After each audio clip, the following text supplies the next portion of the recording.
when we look at a function, we talk about whether it's going up or going down in that area. Do you know what I mean? Like if we trace it, what's happening to this function right here? It might be slowly. As it goes to the right, it's going up. Any section of a graph that does that is called the increasing section. Okay? So we say right now that this graph is increasing on the interval from A to B. That's called the increasing section. So if a graph's y values are going up as the x values get bigger, you say that it is increasing, but you say it on the x values, not the y values. So what goes in these parentheses are always x values. But the question is, what's happening to my y values? So what do you think happens when the graph is going downward? What do you think you call it? Decreasing, right. So if, as you trace the graph from the left to the right, and it's important to go in the right order, so if we trace from the left to the right, if it's going downward, the y values are getting smaller, it's said to be decreasing on the interval from A to B.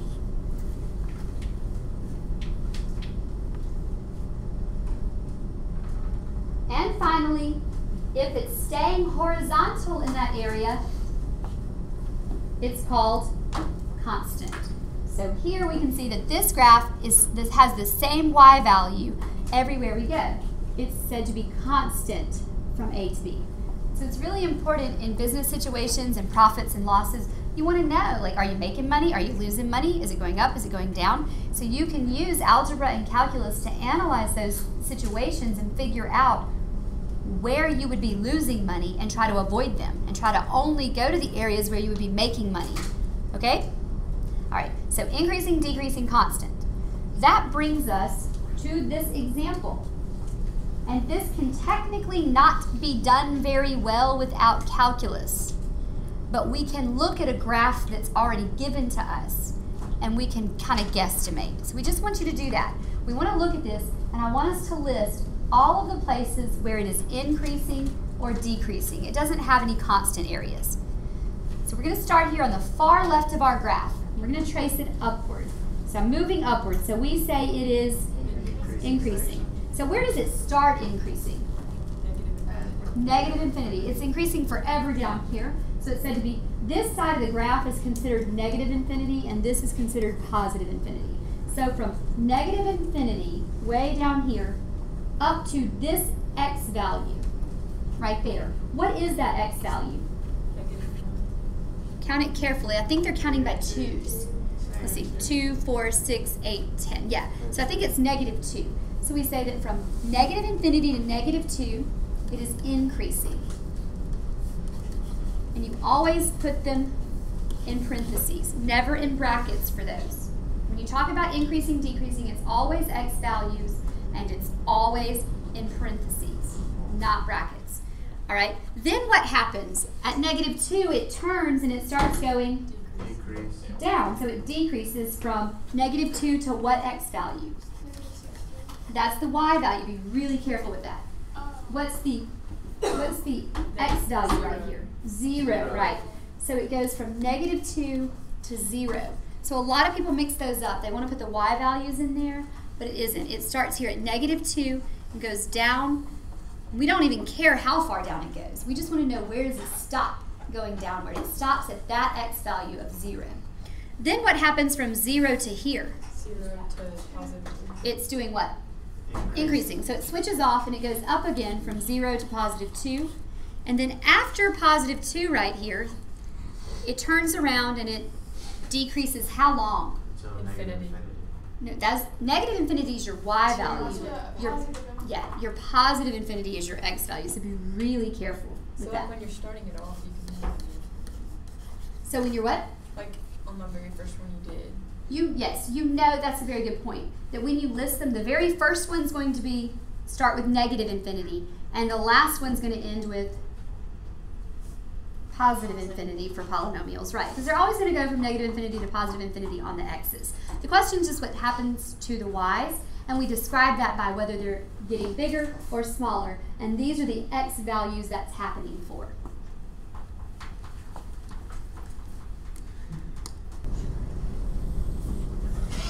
we've gotten up to the point where we want to talk about piecewise functions. A piecewise function is a function that behaves different ways for different x values. So what we have here is an example of the piecewise function. I'll rewrite it over here so you can see it a little better. F of x or y equals, and then they use this to show that it's all one big function. They have like a brace there on the left. They said, well, it equals -2 if the x's are less than or equal to 0. So let's stop and talk about that, okay? That's the graph y equals -2. That's a horizontal line, right?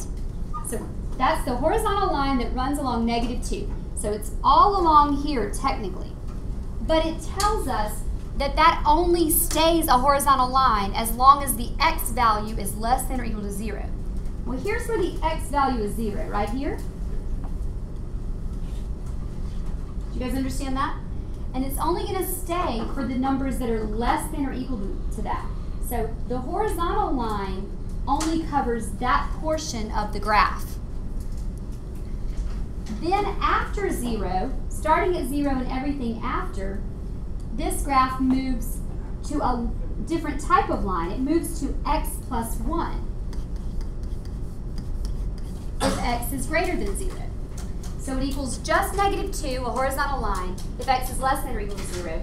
But if x is greater than 0, it becomes the line y equals x plus 1.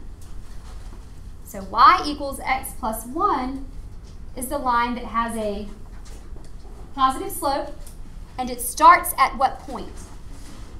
Positive 1.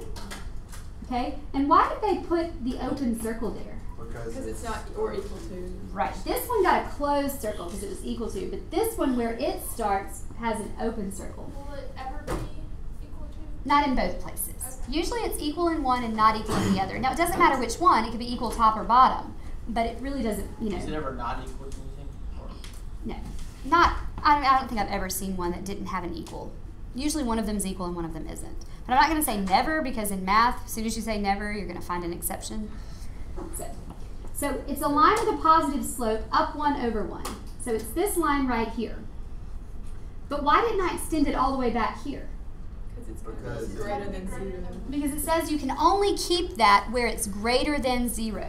So that's here and back this way. So everything over here is that line. But for these x values, it's the horizontal line for the ones that are down here. So it actually is formed by 2 different pieces. Do you guys kind of understand that? Okay, so I'm going to ask you a couple of questions. You ready? What is f of -4? Tell me what f of -4 is. You can either do it from here or you can do it from this graph. Look at it and tell me, what's the y value when x is -4? I hear it. -2. What is f of -1? -2. But what is f of +2? Three. 3. +2, +1, 2, 3. Does that make sense? Yeah. Which one is f of 0? Is it -2 or is it +1? It's the one with the closed circle, right? So it's -2. There is a way to do that without graphing it.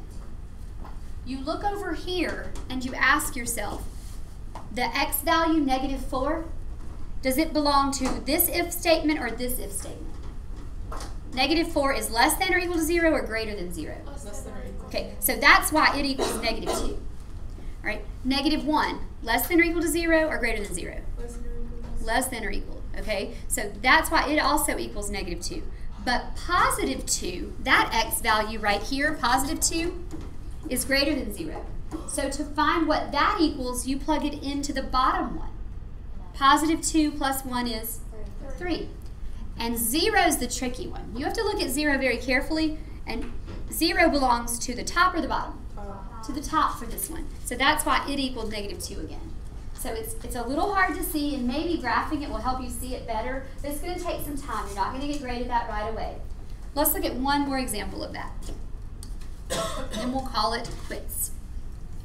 Example 5 says graph the function f of x equals -x if x is less than 0 x squared if x is between 0 and 1, and positive 1 if x is greater than 0.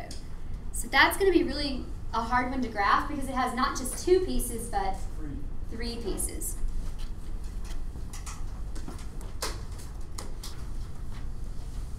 So even though this one is asking us to graph, I want us to first just find some function values, some function notation values, because this is the more important. I mean, obviously graphing it is important, but it's more important that you understand what is happening to the y's here. So real quick, I'm going to just ask you some questions. What is f of positive 3? And guys, you have to decide which piece it belongs to. And we'll just label the pieces first, second, third. So it belongs to the third piece because the x value is greater than 1. So what does that equal? 1. That means the point 3, 1 should be on this graph when I graph it. That's what that means. Okay. Now tell me what f of, I don't know, negative 7 is.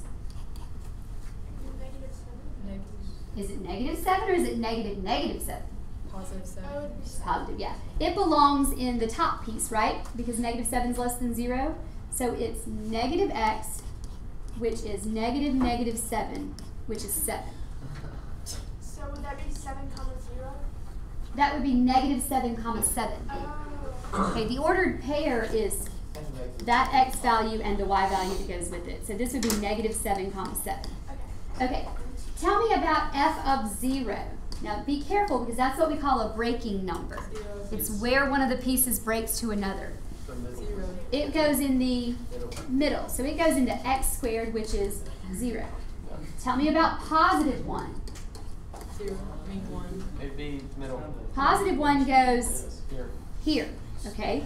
So that would be x squared, which is 1 squared, which is 1. So this is the point 0, 0, and this is the point positive 1, positive 1. And we could do that all day, but it's important that you know how to evaluate those functions and which piece to plug into. Now let's see if we can just get a graph here. And you're not going to like graphing these, that is okay, but we have to try them. So the first piece we're going to try to graph is y equals negative x. We're going to graph this piece first. Y equals negative x.